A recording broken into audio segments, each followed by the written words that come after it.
राजगढ़ में युवा समाज सेवी रविंद्र पाल पर एक फौजी बताए जा रहे शख्स द्वारा लगाए गए आरोपों को लेकर विवाद गहरा गया है। आरोपों के विरोध में दर्जनों महिलाओं समेत क्षेत्रीय लोगों ने नाराजगी जताते हुए इन्हें झूठा और मनगढ़ंत बताया तथा प्रशासन से निष्पक्ष जांच की मांग की। वहीं रविंद्र पाल ने आरोपों को सिरे से खारिज करते हुए कहा कि नगर निगम सभासद चुनाव की रंजिश में उनके खिलाफ साजिश के तहत वीडियो वायरल किया गया है। साथ ही उनके पिता ने भी फौजी बताए जा रहे शख्स पर गंभीर आरोप लगाए हैं। ये क्या नाम है आपका? मेरा नाम रविंद्र पाल है। क्या हुआ पूरा मामला? मैंने कल सोशल मीडिया पर देखा, एक फौजी है हमारे बगल में रहता था, पुष्पेंद्र यादव उसका नाम है, तो उसने मेरे खिलाफ अनगढ़ंत मामले में फंसाने की कोशिश करी। इससे पहले 3 महीने पहले भी इसने ऐसा काम किया था। एक वाल्मीकि है बल्लमपुर का, उसके मामले में इसको मेरे को घसीटा, उसमें मेरे को फर्जी मुकदमा फंसाने की कोशिश करी है। पुलिस को पैसा दे देता है और मुझे फंसाने की कोशिश करता है। कल मैंने जो सोशल मीडिया पर देखा, इसने मेरे खिलाफ कहा कि सट्टा खिलवाता है, ये करवाता है, मंदिर पे कब्जा कर रहा है। तो मंदिर पे कब्जा के लिए सारी महिलाएं आई हैं, इनसे जवाब ले लिया जाए और सारे मोहल्ले के लोग आए, इनसे पूछ लिया जाए इसमें मैं क्या करता हूँ। मैं समाज सेवी हूँ। इससे पहले मैं 5 साल पहले चुनाव लड़ा था। चुनाव की रंजिश है, चुनाव की रंजिश के चक्कर में मुझे फंसाने की कोशिश करते हैं ताकि मैं चुनाव लड़ पाऊँ, या मुझे परेशान करते हैं, बार बार हरासमेंट करते हैं। और करीबन 6 महीने पहले इसने मुझे जान से मारने की धमकी दी थी। 4-5 लड़के बुलाए थे मेरे घर पे, उसका वीडियो है मेरे पास। इस तरीके से हर बार हरासमेंट करता है मुझे। क्या साजिश हो रही है आपके साथ? हाँ, मेरे साथ साजिश हो रही है। और ये बहुत बड़ी साजिश हो रही है। हर 3-4 महीने में ये मुझे साजिश करता है। हर सोशल मीडिया पे एक्टिव हो जाता है, उस पर अलग अलग फेसबुक से कमेंट करवाता है, झूठी फेसबुक बनाता है, उस पर उल्टा से लिखता है कि जैसे ये ऐसा करता है वैसा करता है। और मैं तो ये कहता हूँ सभी लोग मीडिया के बंधु से कि मोहल्ले में आस पड़ोस के लोगों से जानकारी कर ली जाए कि मैं कैसा व्यक्ति हूँ, किस प्रकार का व्यक्ति हूँ। और जो उसने कहा कि कहाँ से अवैध संपत्ति आई, मैं अपने पिताजी के संग में कंस्ट्रक्शन का काम करता हूँ। पिताजी मेरे बिल्डिंग मटेरियल का और उसका काम मेरे साथ, और मेरे चाचा जी इनके साथ, इनकी जेसीबी इनके साथ में पार्टनर हूँ, तो इनके साथ ही मेरा काम चलता है बस ऐसे में। इसी मंदिर पर कब्जे का आरोप? हाँ, इसी मंदिर पे कब्जे का आरोप कर रहा है, जबकि हम लोग सब लोगों ने मिलकर 2 साल पहले इसको बनवाया था, बढ़िया कथा करवाई थी। और मैंने कई बार इस पे, आप मेरे सोशल मीडिया अकाउंट में देखेंगे तो मैंने लोगों के लिए आँख के कैंप लगवाए और नए हैंडपम्प हुए। हर जगह कभी कोई भी इस क्षेत्र में कोई भी काम होता है उसमें बढ़ चढ़ के मैं हिस्सा लेता हूँ। ईर्ष्या रख रहे हैं लोग। ईर्ष्या बिल्कुल, ईर्ष्या के चक्कर में मुझे फंसाने की कोशिश कर रहे हैं। क्या चाहते हैं?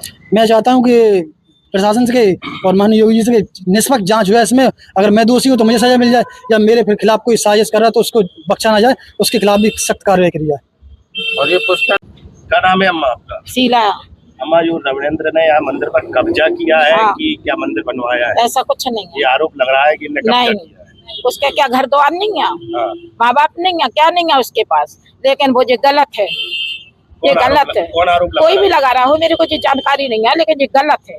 अच्छा। हाँ, भजन नजन होते माइक लगवा देता है, ढोलक रखवा देता है, सौ का प्रसाद बांटता है, चाय पानी पिलाता, और क्या करता है। अच्छा। चंदा ज्यादा मांगता नहीं है किसी से, जो होता जो दे देते हैं आदमी। 10-20 जो भी है वो खुद ही लगाता है, इसमें काई की बुराई है? मेरी नजर में तो नहीं है भैया, मैं तो चाहे जहाँ के। कैसे आदमी है रविंद्र? अच्छा है, अच्छा बेटा है, कोई खराबी नहीं है उसमें। मर्डर नहीं, कटर नहीं, लड़ाई नहीं, झगड़ा नहीं, किसी की बीवी बच्चे गलत नहीं, फिर कैसे किसी ने गलत कह दिया। बस मैं तो नहीं कहना चाहती हूँ। क्या नाम है आपका? मेरा नाम है भान प्रताप पाल और क्या मामला हुआ? बेटे पर आरोप लग रहे हैं क्या? मैं राष्ट्रीय धनगर महासभा से राष्ट्रीय उपाध्यक्ष हूँ। ये सब जलने वाले लोग हैं, प्रगति कोई देखना नहीं चाहता है।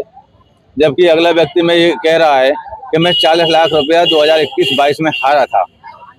अगर ये 40 लाख रुपया हारा और 10 लाख रुपया इसका कर्ज था, पुष्पेंद्र फौजी कह रहा है कि 40 लाख रुपया मैं हार गया था 21-22 में। तो 40 लाख रुपया हारने के बाद 10 लाख रुपया इसने कर्ज चुकाया, जेवर भी गिरवी रख दिया था।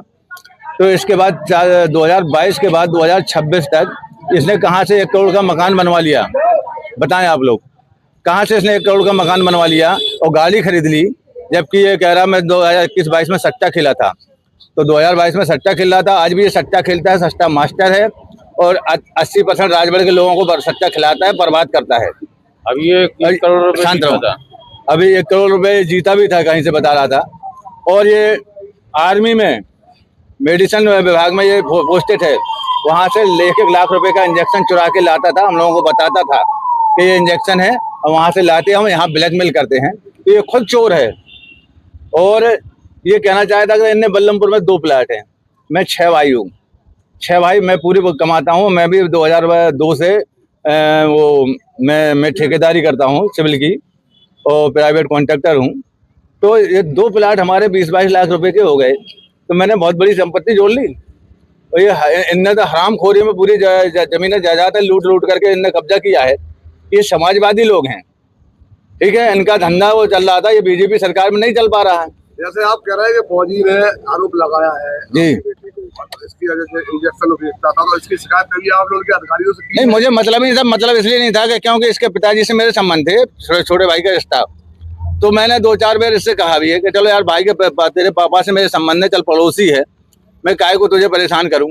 लेकिन ये उस कैटेगरी में चला गया है कि अब ये खींच रहा है, क्योंकि जो सट्टा खेलता है वो खिलाता है। तो आपने फौजी आप बता रहे हैं फौजी आप लोग तो आपकी लड़की में विरोध क्यों लगाइए, क्यों आप इल्जाम लगा रहे हैं? इल्जाम इसलिए है कि चुनाव लड़ता है और चुनाव में ये विरोध में यादववाद का विरोध चलता है, बखलता है, तो उस विरोध में ये विरोधी बना है। चुनाव की तैयारी को लेकर विरोध हो रहा है। चुनाव पहले भी चुनाव की तैयारी में इसने विरोध किया था खुल के, और उसका संजय का साथ दिया था, तो उसमें जो है मातन पे इसका विवाद भी पैदा हुआ था, उसमें विवाद में ये लोग थे।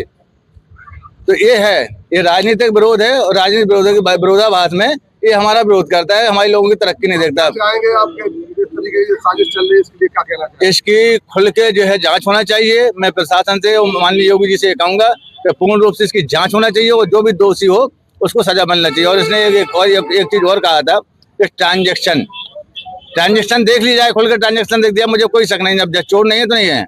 और अगर मेरे में ट्रांजेक्शन नहीं निकला तो मैं ये कहना चाहता हूँ प्रशासन से कि ये जो है षड्यंत्र रच रहा है मनीष जी के प्रति, तो ये दूसरे को फ्रॉड फंसा करके खुद इसने मनीष के साथ गद्दारी की है, मनीष को सच्चा करवाया है, और उसी विरोध में ये सोच रहा है कि मेरा काम है, मेरा बात दबने के पीछे जांच हो रही, मेरा बात दबने के लिए इन दूसरों के ऊपर ऑब्जेक्शन लगा दिया, तो बिरादरीवाद का हस्तक्षेप करके इन लोगों को ऑब्जेक्शन लगाया जाए।